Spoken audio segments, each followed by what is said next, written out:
Pat yourself on the back because you are right here, right now, for a reason. Welcome to the On Purpose podcast, where together we will empower ourselves and others to live lives with more passion and purpose. All right. Well, let's get into this. I wanted this week, Ollie, to approach a different subject, and we got a couple special guests with us today that I'm excited to bring on their perspective and their stories, and hopefully open some eyes to people around the world. And with this point here, that no matter what side of the world you find yourself on, whether you're pro this, pro that, anti this, for that, there's always going to be different causes in our lifetime. And if at any point our beliefs are so strong in one over the other that nobody in our circle can have dissenting views, we're in a dangerous time.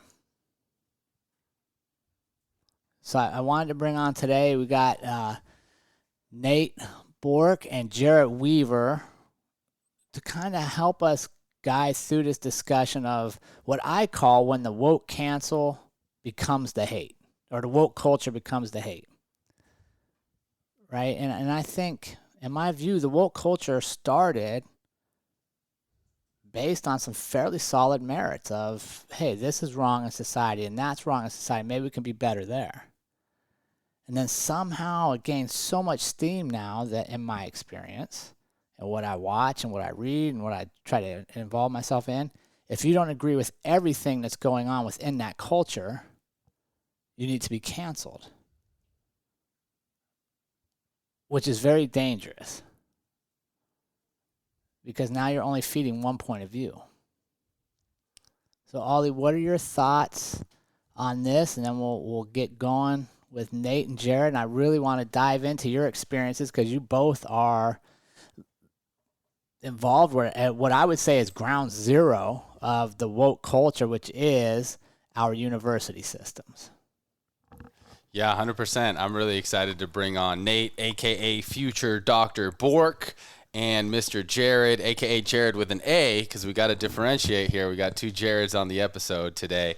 But like you said, really deeply rooted in the institution, right? Universities. I think Jerrod's going to bring some unique insights because him being an older man with a military background, he has a lot more insight than your average college kid as to a lot of the things that are going on. And I think you're absolutely right that we have been separated not just in culture but in everything, right? In politics, like if you're a Republican, you can't believe this. If you're a Democrat, you can't believe that, to where we've caused so many separate ideologies, groups, and cultures that it's really hard for us to cross-reference beliefs and allow ourselves to agree on things. So I'm hoping that this episode can enable us some of this allowance to agree on things that may be outside of, the culture or the party that we most represent.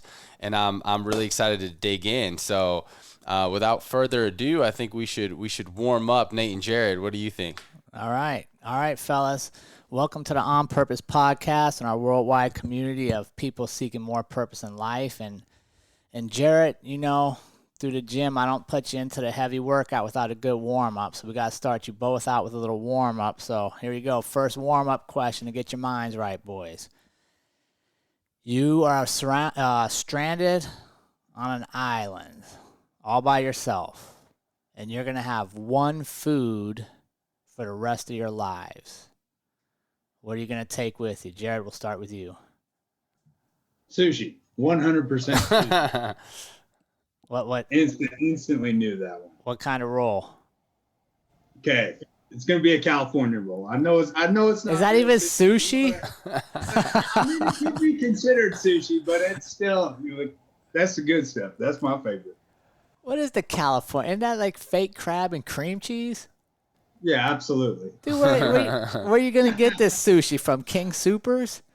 Well, you said you were on the island. I mean, I don't know. I'll fish it out of the sea and grow my own rice, I guess. And your own cream cheese? All right, brother. We can't fault you. Nate, same question, my friend. What are you going to take? Vietnamese noodle soup. I probably have it like twice a week and have for like 10 years. I never get sick of it. Nice. Where do you go? Favorite spot for pho? There's a place down in Denver on 120th and Sheridan that I really like. Next to the gym I used to go to. Nice. But like everywhere is kind of exactly the same, so it's kind of universal. You can get the same experience kind of at all the little faux shops. Yeah, sounds good. Two tasty choices, my friends. All right, next warm-up question, Mr. Weaver. You can be any superhero, one that already exists, like a Superman or Batman, or something that you create, like Super Brother Weaver, whatever you want to call it, and have one superpower. Who would you be, and what is your superpower?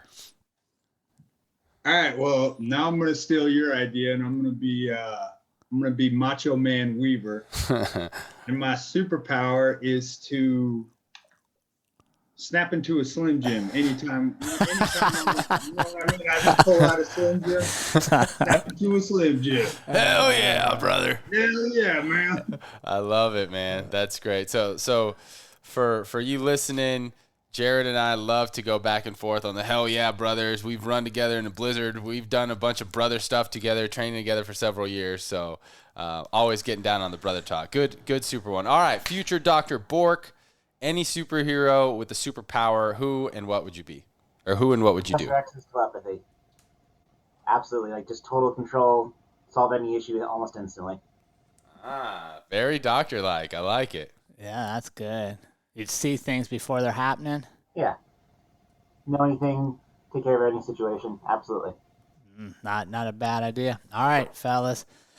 Jerrod, favorite book that you've read and your current book you're reading? My current book that I'm reading is it's called The Right Side of History, and it's written by Ben Shapiro.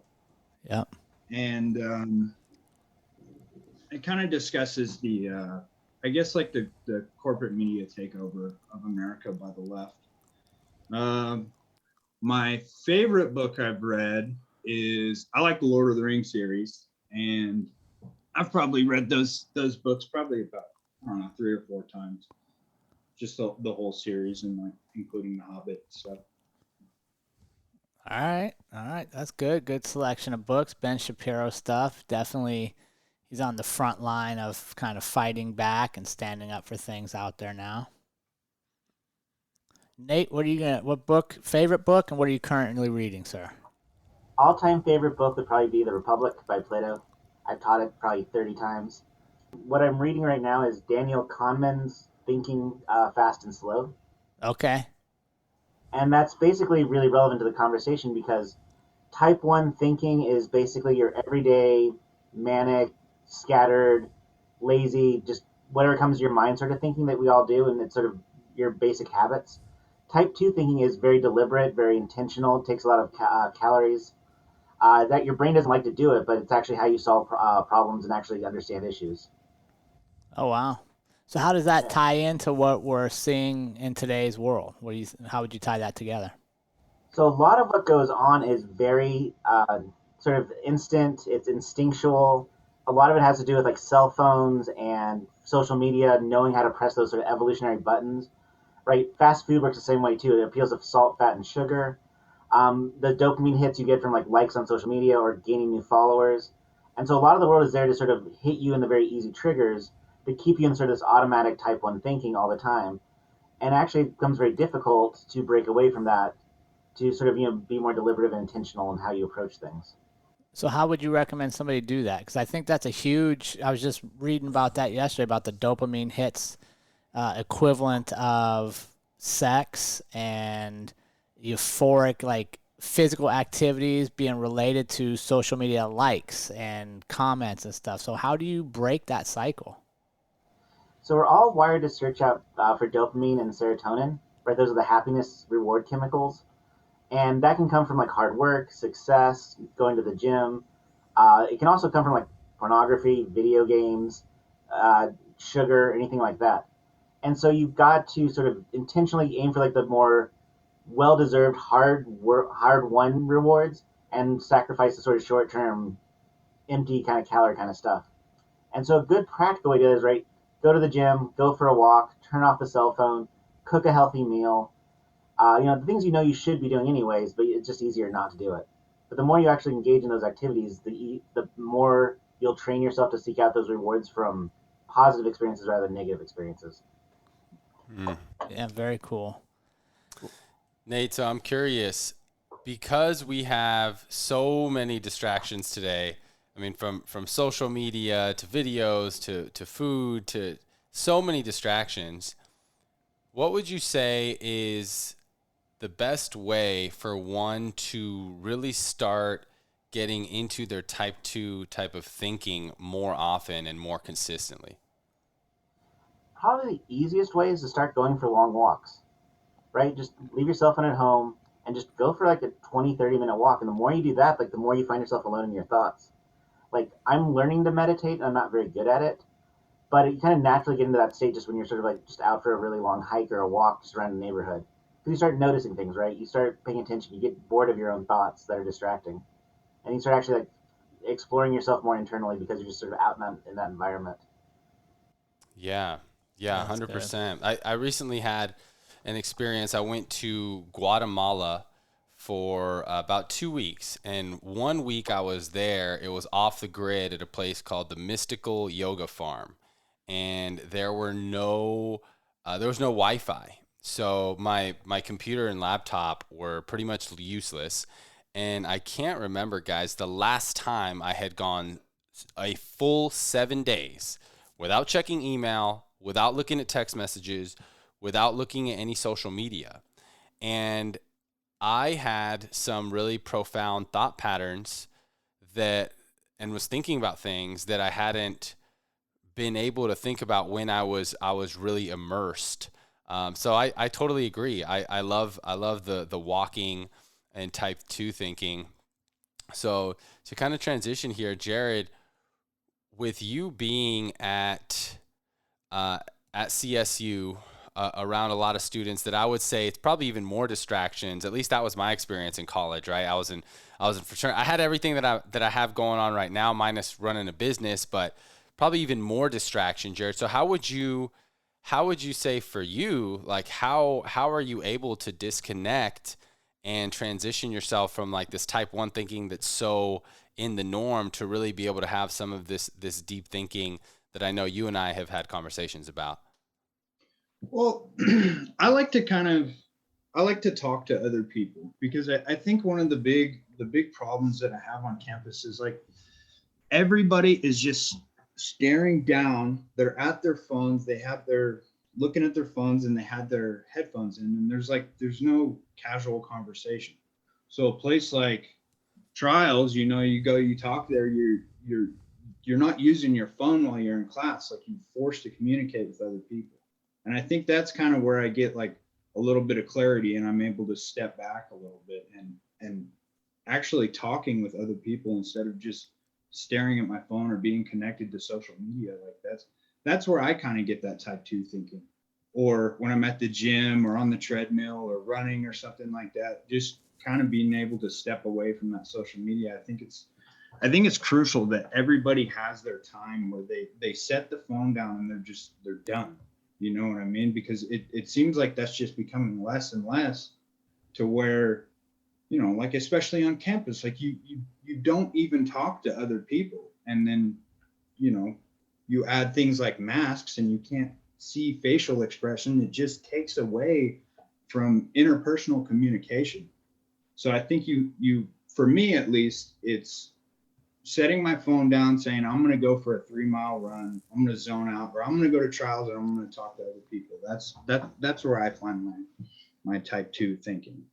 And I like that discussion. I think that feeds right into the woke culture, and I want Nate and Jerrod both opinions on this.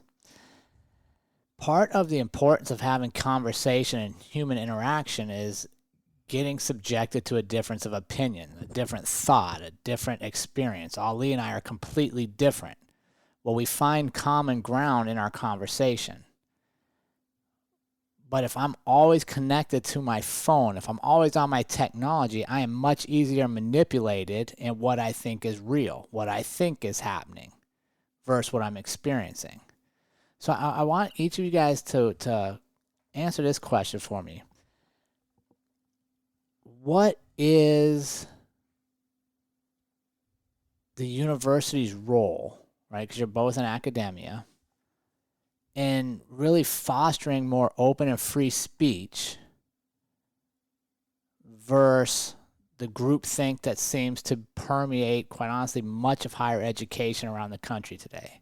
How do we get back to making our universities and our school systems places where differences of opinion are celebrated and encouraged versus everybody needs to fall in a certain line? Either of you guys can talk on that first. We were talking about this the other day at lunch, but I think the problem really stems from the kind of the coddling of children, right? So when you're a kid and you go to daycare, right, you're taught that if you tell on the other kid, he's going to get in trouble, right? So you bring this mindset with you, like all through school. And when you look at it through like a political lens, right, if you tell on the other side, then you're going to score brownie points with either the government or the university. You know what I mean? So I think that mindset kind of takes away from being able to look at the other side and say, okay, you have a different opinion, and that's okay. I think when you're a kid and that's ingrained into your head, you can't get away from that. You have to view somebody as the bad guy, somebody that you can tell on. So I think to get back to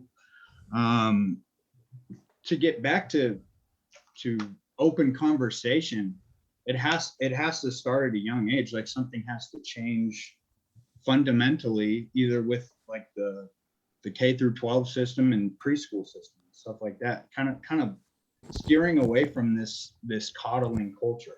So let me ask you, Jerrod, as a veteran, an Army veteran, somebody that's older than the average student, when you got out of the Army to go back to school to better your life, is that campus experience what you thought it was going to be, or has it been different? It has been insanely different than what I thought it was going to be, because when I was in the Army and I looked at, college campuses, I thought it would be a place of like, intellectual discussion and debate. But what I'm seeing on college campuses, it's who can cry more than the other person. And I don't want to sound like a disgruntled, old man Army vet. That's honestly what I see. There is no intellectual conversation. I mean, the intellectual side comes from the professors when they're leading the discussion. It doesn't happen between students.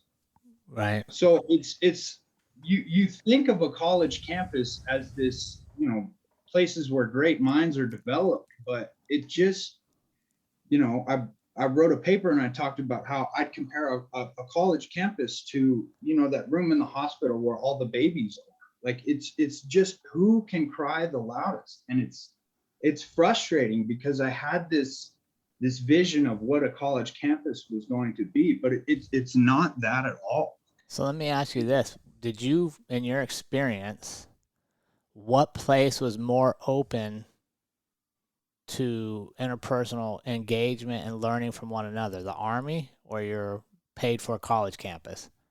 I would say the Army 100%. By far. But absolutely. By far. Right. You look at like when I went to basic training, right? You didn't have a cell phone. And you have people from all over the world that are just combined and thrown into this kind of really bad situation. Obviously, it's basic training, but you're forced to like see their point of view, and you talk about things, you discuss things. It's not, people aren't just crying to get the attention of somebody else, to get the attention of the teacher or the government or whatever. Like you're forced to communicate with other people. Yeah, and what I like about you, Jerrod, is you actually, I was telling Ali before we got on the show, you actually changed your major from construction management into political science to actually dive deeper into why is this taking place? Like, why is this happening? Absolutely. And one of the reasons I did change my major from construction management to political science was because of Nate's class. I took his political science class last semester, and his was the first class that I had taken on campus where I felt like I could actually talk about my opinion. I felt like all the other classes that I had taken before his, I kind of had to hide my opinion. I didn't really feel like I was able to, say my side of the story or state my political opinions. And it just seems so backwards because we're on a college campus, but I feel like I have to hide the way that I think in order to pass the class. You know what I mean? Yeah, that's really interesting, Jerrod, and I appreciate that perspective, because now I have this image in my head of a bunch of babies walking around on a college campus crying, and that's a really interesting image to have. I'm curious to hear from Nate. Nate, from your perspective, do you agree? Is this kind of your experience? You've been teaching for several years now. Do you feel that this baby pandemic, for lack of a better term, that Mr. Weaver is describing here, is that accurate from your perspective as a professor? If so or not, why or why not? It's too surface level. So I think to understand what's going on, you've got to go a little bit deeper, because what you see right now at the modern university is a number of forces colliding with each other in kind of complex ways. So what we're talking about here about the whole tell on each other kind of thing. Me and Jerrod's conversation about that was based on the work of Bradley Campbell and Jason Manning, who did a book on victimhood culture versus dignity culture versus honor culture, and basically it's how do you solve disputes and fights. So in an honor culture, right, someone insults you, you kill them, you get into a fight, and you fight to the death. A dignity culture, you accept insult, because and you only turn to the authority if it gets violent, but there's a much more tolerance for having someone think badly of you. And then in a victimhood culture, which arose because of daycare centers, is what the thought is you win the fight by going to the authorities and saying, I'm the victim, come on my side, save me and hurt them. And so they've had this whole idea like, well, how do we get to this point where we rat each other out?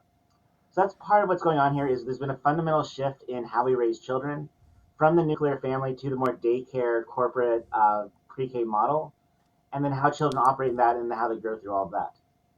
So at the university, I just wrote a 200-page book on this. This is my entire dissertation is on the modern university. So those more like leftist, left-wing thing, that goes back to Rousseau and the young Hegelians, which is where Marx comes out of, through critical theory. It shows up on the campuses in America in the 1960s. It gets put into the legal code in the 70s and 80s, and originally start getting diversity, equity, and inclusion offices as compliance offices for to avoid lawsuits. But that's where a lot of activists go to, and they infiltrate not just the university, but corporate culture and social media, right? It's like Twitter, Facebook, Google, all the big tech platforms which censor people. And they only represent about 13% of the population. Only 13% of the American population is sort of in this far left progressive avenue. But they come from the sort of Marxist, young Hegelian philosophy of power that the best way I had it said to me was by someone who believed in it, who said, liberation is for liberation is for people, not ideas. Meaning that if we're going to transcend beyond the Enlightenment, which is where free speech occurs, we have to limit discourse and thought to overcome capitalism, patriarchy, whiteness, and these other forces of oppression as they exist in sort of this leftist model.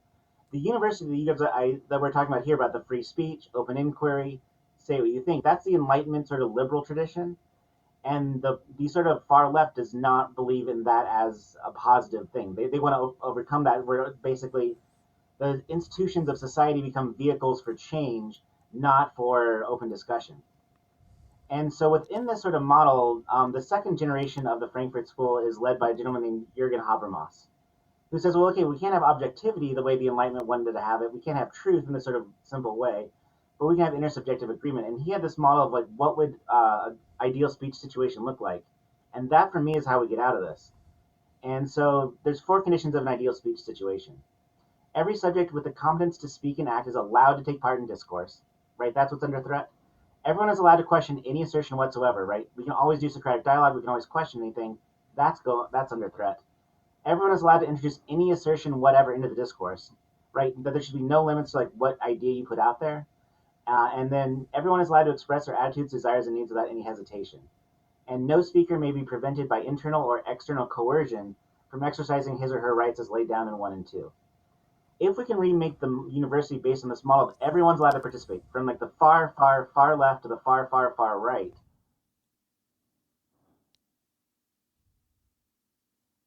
and part of the reason we've wound up in this, they don't know if they're a vehicle for progressive change. They don't know if they're a corporate like business model where they exploit at labor, they increase revenue. It's all about money. Because what's happened is you've had this explosion in administration, what's called administrative bloat, where increasingly faculty have fewer and fewer rights. They get paid less and less. More and more full-time professors are replaced by adjunct labor for like pennies on the dollar. And the administration at the same time has blown up like 4 or 5 times the size it was in the 70s. And all those positions are 6-figure jobs, full benefits, and they can hire each other and make work for each other. And now it's sort of this machine of just generating profit. And so the reason you don't let discourse happen, right? The reason you don't let students like Jerrod say what they have to say in class is you don't want to rock the boat because that threatens the corporate profits. And the number one person on this is Nancy Fraser, who has a model called progressive neoliberalism. Neoliberalism is the idea that you run business, government like a business, right? Maximize profits, decrease cost. And progressivism is sort of this idea of, the sort of left-wing project. And when you combine them is you get these corporate behaving attitudes who adopt social justice platforms, not because they genuinely believe in it, but because it helps them, maintain profits. Like, what's his name? Colin Kaepernick's a great example, right, with Nike. Nike uses Colin Kaepernick to say, oh, racism is bad, slavery was bad, America is bad. Meanwhile, Nike's using like children and slaves, the Uyghur population in China, to manufacture their goods. So it acts as sort of a moral cover for this sort of insidious sort of behavior. Yeah, and that's a great example. And the other one I always go back to is the damn cell phone, right? Like we're walking around America filming all these acts of oppression and documenting all this horrible stuff, what we believe is horrible, and we're wanting to erase our history and stuff while documenting on an object that's actually made by slave labor in countries that promote slavery. And you know what I mean? I'm like, we're not, we want to do part of this stuff, but only if it's convenient to what we currently need and want to do physically. So how do we, so I like those ideas. So how do we as individuals, right? Because our community out there, purposeful living to me means that I seek out difference of opinions. I seek out different experiences from others because I only have one life. And I can't experience life the exact same way as Ali does, but I can learn from his experiences. So how do we as individuals take the power back to create inclusion in our worlds and get difference of opinions back in our life? Nate, how do we do that as an individual? Instead of waiting for an organization to do it, because that may or may not happen in our lifetime, how do we take responsibility of what we allow in our world? Well, I mean, on an individual level, right? I mean, the best way to engage with people you don't agree with and ideas you don't agree with is just Socratic dialogue, right? Interrogate them, say, hey, tell me what you think, tell me what you believe, but let me ask questions about it, right? Let me ask if you thought about this, let me ask if you thought about that. So if you go at it from a questioning perspective, first of all, you'll help them refine their ideas, and you'll give them the space they need to express themselves. And if that becomes like these questions become the center of conversation. And this is 26 centuries old. Like, I'm not inventing this. Right. So follow-up question for you, Nate. Jerrod earlier described how we are very immersed in this culture of putting your headphones in, looking at your phone, and, even now with masks, frankly, like not even making eye contact and smiling at each other. It's become more difficult to connect. There's been more barriers put up for us to connect. So how do you, as a professor in the midst of this, really encourage and influence others to take action on creating Socratic dialogue with each other? What are some things that you use to help encourage this behavior? I think for the cell phones, I think we need to start regarding them the same way we do like cigarettes and pot and alcohol. It's a bad habit. Most people do it, but at least recognize that you're doing a bad habit when you're doing it, right? Like, if you're either having a cigarette and a shot of whiskey, fine, but at least acknowledge that it's not the healthiest of things to do with your time. And then in the classroom, actually, so this is Heterodox Academy's work based on Jonathan Haidt. And students are more afraid of each other than they are of administration or faculty. Like there's some hesitancy of faculty that like will give you a bad grade if you don't agree with us. There's some fear of administration, right, that you'll be kicked out of school. But most of it is fear of other students. That if I say I love Donald Trump, what'll happen is people will, and then I won't be invited to the parties. I won't have a dating pool. I'll be socially ostracized. I'll be called a Nazi. I'll be called a this and a that and the other thing. And so what I've done as a professor is I said, hey, you know what? I'm going to create a system where if you want to talk about an idea or share something, you can send that to me anonymously and I'll read it anonymously and we can discuss your idea as a class without it being like you as the source of that, where you can be targeted by people who don't want to hear that opinion.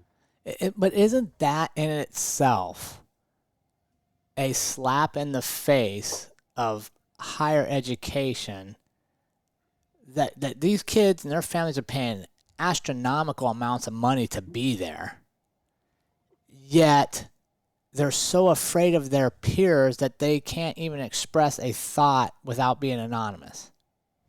Right.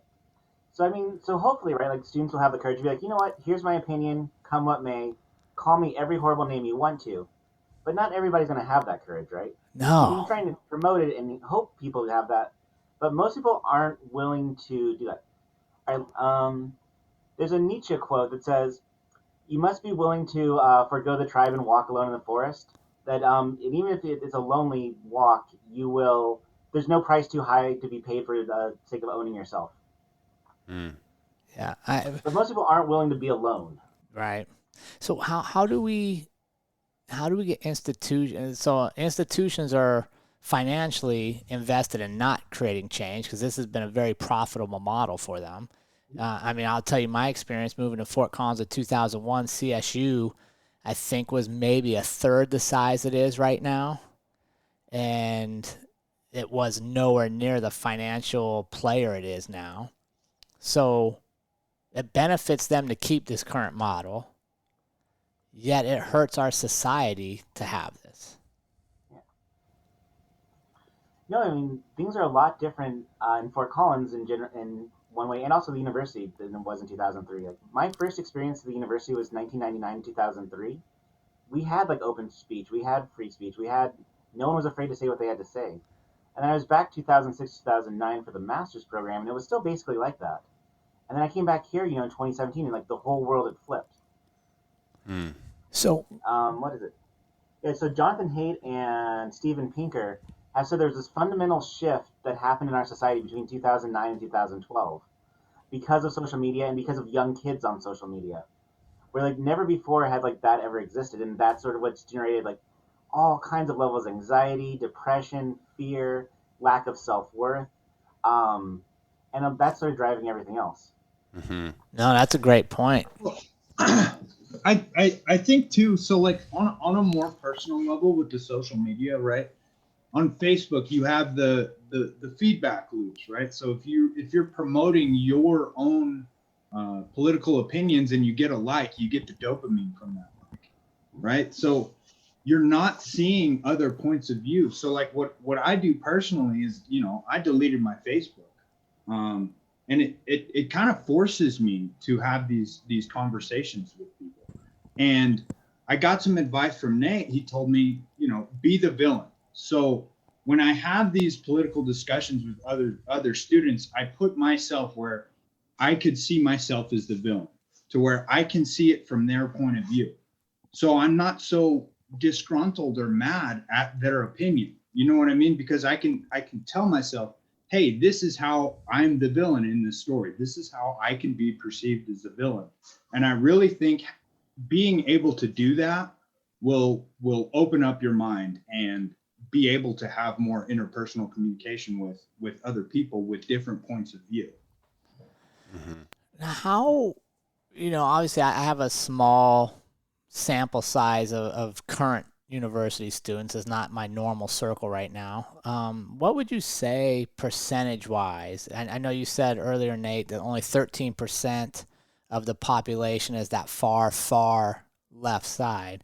on a campus, what would you say the percentages of people that don't necessarily agree with what's going on, but because of fear, they're just silently going through the motions? So the problem is they have an outsourced influence.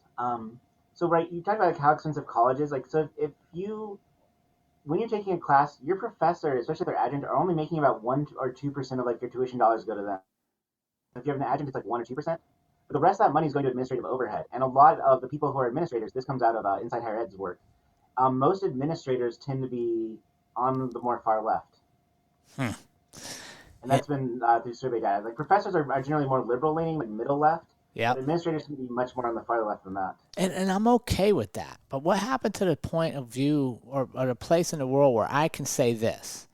I am a financial conservative that leans liberal on social issues. Where do I belong?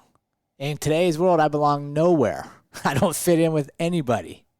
But I would say, what would you say, Nate? I would say the vast majority of Americans would fall in that group, right? Like we want to keep most of our money. We want low taxes, but we also believe in taking care of those in our community that are in need.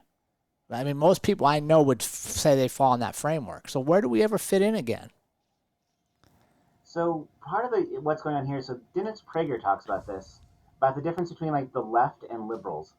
And what you're talking about is sort of the traditional liberal position, right? This would be the Rawlsian position that you want to live in a welfare capitalist society where, yeah, we make money, we can own businesses, we can go up, but we also want there to be a safety net for people who fall behind, right? Competition is good, but people are going to get hurt. You need to have that sort of bottom line thing for people to catch people. Very few people would want to live like a true laissez-faire, pure capitalist society where like we just let people die in the streets. Right. But that's the sort of traditional liberal position. But the left-wing position is no. Like the goal isn't to like improve and maintain the Enlightenment liberal capitalist project. Their goal is to fundamentally transform it into sort of this like more Marxist authoritarian utopia where a central authority will sort of like have take care of us. It might be a democratic form of that, right? Democratic socialism. But the idea is that this current system needs to fall for that new system to rise, which will be much more enlightened and egalitarian and liberated, I guess would be the best word for it. That's what they would say, right? That's what they would say to fall. Yeah. And the way it plays the villain thing with Jerrod, I'm like, right now, like what your politics is winds up being a narrative, right? It's a story. You're on the good team, and the people who are on the other side are on the bad team. And that's vice versa, right? If you're a hero in one world, you're going to inherently be the villain in another world, and there's no getting out of that. Like, that's true. So this discussion we're having now, right? A lot of people on the far left, the more left-wing progressive, would say, "Yeah, you guys are four males. You're sitting around there discussing the ideas about how do we improve the system that's patriarchal, white, sexist, capitalist. You're actually promoting these values that we oppose. You guys are right now. What we're doing here is actually villainous." In its very nature by having this conversation. The same way that we're kind of looking at them being like, you're trying to control us and take away our free speech. No, you're the villain. Yeah. Mm-hmm. Those are two narratives that are existing side by side. Yeah, and I love what you said about, if you're the hero in one world, you got to be the villain in the next. But I think we uncovered some things here that we can really boil down to some really fundamental beliefs. And the Dalai Lama says, we can all probably agree that the Dalai Lama could be considered very quote unquote woke, right? And it's somewhat enlightened being, at least compared to most. And the Dalai Lama says that every human being is the same on a fundamental level in the sense that we all want more happiness and less suffering.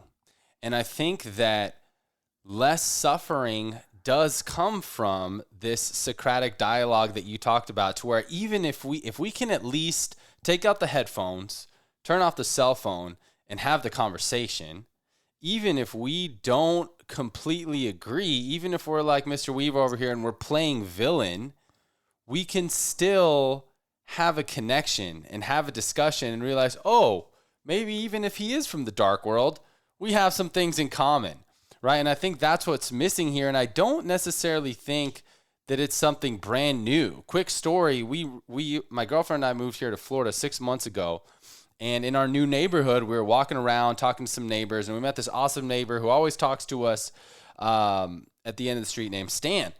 And one day we're like, you know what, Stan's fucking cool, man. Let's invite him over for dinner. Okay, so we invite Stan over for dinner. He's a man in his 60s, and his wife's in his 60s. And he was like, you guys, you know what? You were the first people. I've lived here for 50 years. You're the second people ever to invite me over for dinner. And that's him living 50 years there.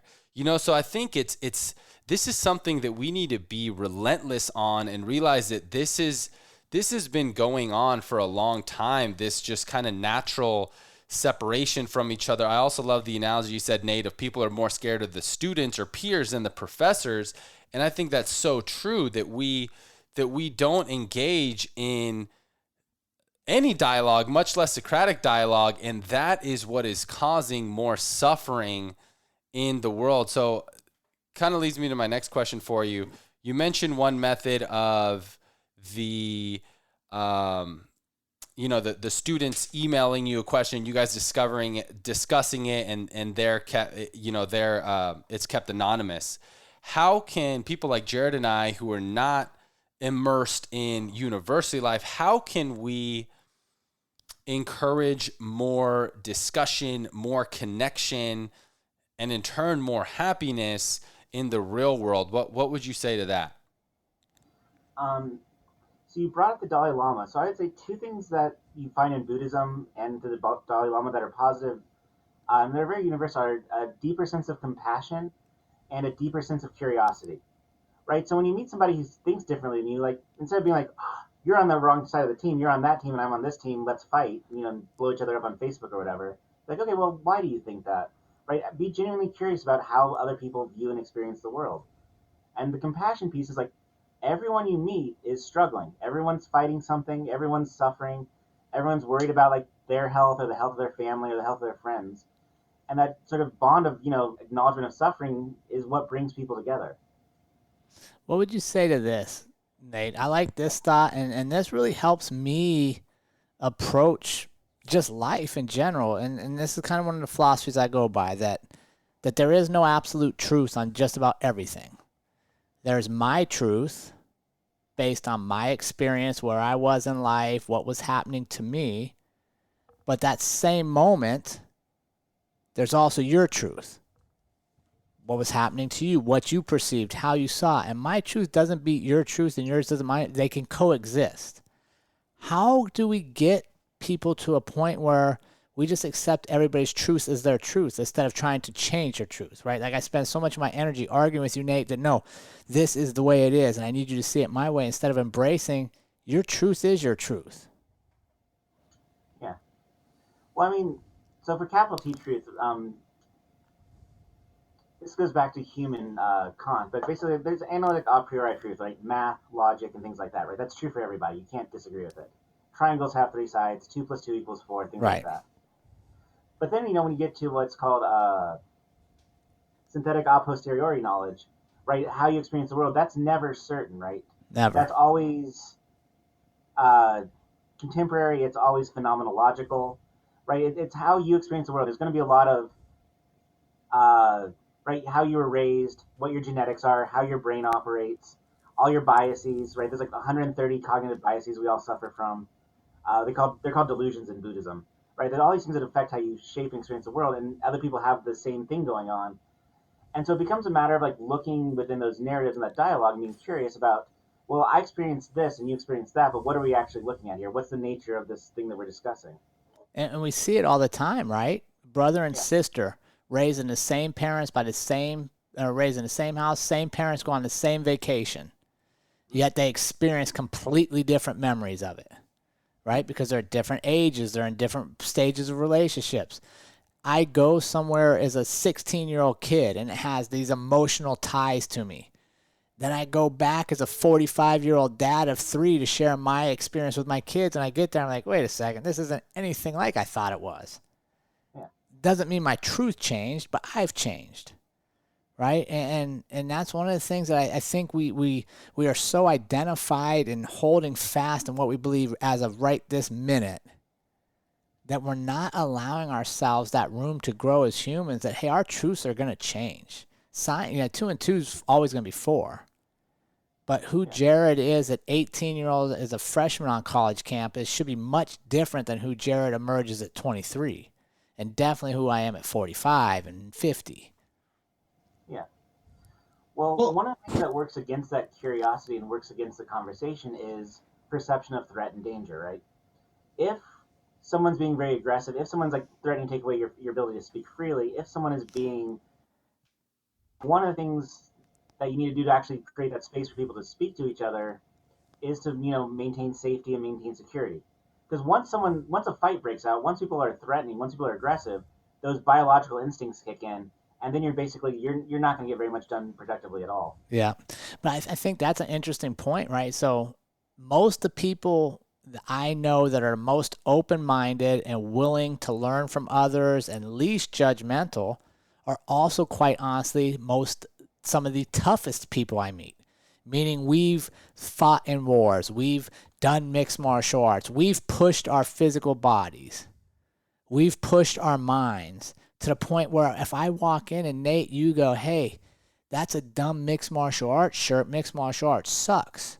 My first instinct isn't to be, oh yeah, I'm going to punch you in the nose. I'll be like, okay, cool, get your cup of coffee, sit down, and tell me why this sucks. So the word you're looking for is resilience. Which we People who don't are teach. resilient- Yeah, and that's sort of going back to the sort of victimhood, dignity, and honor cultures. In a victimhood culture, there's no resiliency because it's not rewarded. It's actually punished to be resilient because you're going to lose every conflict by not going and tattling. But resilient people are able to take criticism, grow, and learn from all that. So I don't do mixed martial arts, but I do Aikido Yeah. in town. And resilience is a big part of it. And the number one foundational thing in my martial art is there's two kinds of falling, right? There's the falling where you go to the ground and you get hurt, and there's a falling where you roll back out of it and you're back on your feet and you've learned something from it. Yep. And everything we do mentally, spiritually, and physically is around that principle. Yeah, and that's a good philosophy for life because we're all going to get knocked down in life. How do we not just sit on the sidelines thinking, man, this will eventually go back to a open world again? How do we push it to get it going sooner? Because I'll be honest with you, I'm getting tired of watching shit get canceled and hearing how this is wrong and that's wrong. At the same time, people go and do all their shopping immediately on Amazon and continue to make Bezos the richest man in the world, even though he's stealing all kinds of stuff from small businesses. Like, how do we merge like common sense with just compassion for each other and society again? So this is something I've been thinking about recently. A lot of authors out of the Eastern Europe world after the fall of communism wrote about how they survived communism and how they were able to function during those times. And basically what we're looking at now is as sort of this like progressive neoliberal model conquers everything, right? Like the universities, corporate spaces, social media, and everything else. And these are the most powerful companies in the history of the species. What you need to do is we need to build basically a parallel economy, parallel systems where our values flourish and free speech occurs and things like that. Like we have to sort of realize you're not going to beat Amazon at Amazon's game. You need to make up something on the side that operates differently that can provide the same sorts of services. You need to provide social media that allows people to have free speech, even if they're saying something that's morally abhorrent. Do you have any examples of these type of ideas? So Gab is trying to do this right now. There's the Trump supporters who got kicked off Reddit made something called Patriots.win. So they have their own challenges, right? Because they're total free speech, where you can go on these platforms and say horrible things, but that's the price to be paid for having a free speech community. A lot of people are trying to now create alternatives to Amazon, alternatives to Twitter, basically because these sort of corporations have become censorious and sort of like almost like 1984 Ministry of Truth level kind of thing, right? I love Facebook, right? Anything you talk about COVID or anything you talk about the election of 2020, it hits you with that truth disclaimer, right? That right there at the bottom. Warning, this is misinformation. Warning, this is not the corporate approved message. Which actually makes people just believe it harder. Oh, yeah. Dude, here's a funny Facebook story for you. Like the true story, I'll even share it later. I went to church on Sunday via Facebook through Northern Colorado Cowboy Church. Pastor Darren, he's been on the show. Awesome dude. He's preaching, and he's wearing a cowboy hat. So I took a screenshot, and I posted on my story, blessed to live in America where I can go to church in Colorado from the beach in Florida. Pastor Darren's a stud in that hat. And I got notified that they pulled my post down because it went against the community standards because it was disrespectful to his pronouns. Because I called him a stud. Mm-hmm. And I was like, what? Like, we're friends. Wow. What do you think on that, Nate? I would definitely want to see that. Like, I'll be Facebook friends with you if you want to show me that. Like, I'd love to see like what it actually did to you.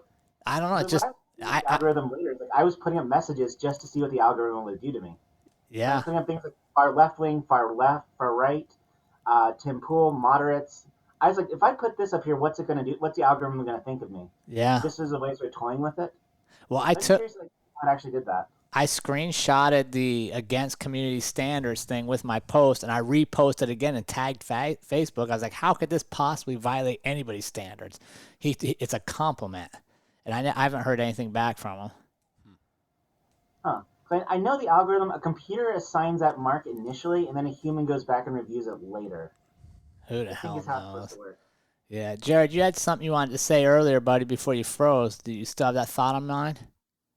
Yeah, so like kind of what you and Nate were talking about earlier about the disclaimer warnings down at the bottom of everything. It just like that's the whole reason I ended up deleting my Facebook, is because I felt like whenever I would voice my opinions about whether it's masks or vaccines, I would get blocked. And that doesn't fit the narrative of free speech, and it just makes like platforms like that, if that's what you're obsessed with and you're not able to voice your opinion, it just doesn't promote that kind of that free thinking. So when I got off of Facebook, I got back into the real world, and it kind of helped me connect with everybody again. And that's what's been helping me. I don't know if that made any sense at all. But. That's good, man. All right, we're getting towards the end of this episode, and I'd like two different things here. Jerrod, I'd like you to give us two things that our community can learn from you about being more tolerant of others. And Nate, give us a couple things that our community members can do to start promoting more individual thought and making sure that they're not so steadfast in their beliefs that they're marginalizing others.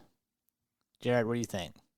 So for me, it's being able to find common ground, right? And I think that's a big problem with the university is you can't just have a conversation with somebody anymore. If you quit demonizing people and just kind of understand that everybody's their own person and they have their own political beliefs, you can still have a conversation with them. You can talk about the weather. You can put the cell phone down. You can say, hey, I like your shoes, things like that.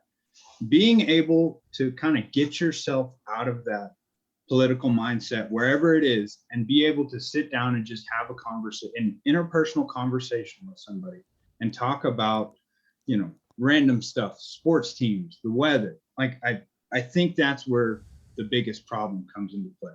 So I'd urge everybody that listens to this show, don't look at the other guy as such a bad guy. Just look at him as a human being and sit down and have a conversation with him. Go out of your way. When I'm on the bus, like I try and go out of my way to talk to other people, no matter what, if they have a Biden shirt on or something, I'll sit down and talk about the weather. Like I think that's what's missing. Like that's the biggest problem with this polarization and this divide in the country is there's no common ground anymore for people to discuss because everybody's on their cell phones. And the only time they talk, at least in university, is when they're voicing their political opinion, and there's no dialogue. So like go out of your way to make small talk with people. When I'm out to lunch with somebody, right? I set my phone on the table face down. Like there is no phone. We're so disconnected from each other. There has to be common ground. That's the first step to get back to any type of normalization, is finding that common ground. And I wish more people would take the headphones out and sit down and just talk with somebody. So that's kind of the way I view things, the way that I think we can start to fix this problem. Nice. Like trials. That's why I love it there, because I go in and, during class, you're not on your phones, you're talking with other people. And, it's pretty, I guess, an unspoken rule. You don't really talk about politics on the mat. Like you talk, you know what I mean? Like we have to get more of that. I don't know how it's going to happen with all these mask mandates and stuff like that, and all this vaccine mandates. It's just splitting everybody further and further. You have to be able to come back and find a common ground. Well, I think There's no way around it. You said something right. It starts with you, right? So no matter what everybody wants you to do, you're still responsible for your individual behavior. Nate, what are your closing thoughts, my friend? So a lot of these cognitive biases that are automatic that occur within type 1 thinking, right? All the heuristics that we use to map, which is what leads us into being on a team, right? And once you're on a team, everything gets filtered into like my team good, your team bad. The way you get out of this is you have to develop yourself away from your team as an individual. So if I can make up for the mangled Nietzsche quote, I have the correct quote here. Question. The individual has always had to struggle to keep from being overwhelmed by the tribe. If you try it, you will be lonely often and sometimes frightened, but no price is too high to pay for the privilege of owning yourself. If you're willing to leave your team and go be an individual and go into the forest alone and find yourself, when you meet people, you'll be meeting them as an individual and not as a member of a team, and that is what allows for open dialogue. Oh, that's great. I love that because it's so refreshing when you meet someone who's a true individual and their true authentic self. So thanks for that. Thanks for the shares there, guys. Awesome. Very cool. I'm going to thank you both for being on the show. I know our community will get a lot of different little nuggets out of this. And, man, we'll keep doing our part to promote purposeful living around the world. And that includes having conversations with people you may disagree with and learning the skill that we used to have that we've lost now, which is agreeing to disagree and still accepting somebody as an equal in life. And remember, team, life is far too short to live any other way than on purpose. We will see you all again next week.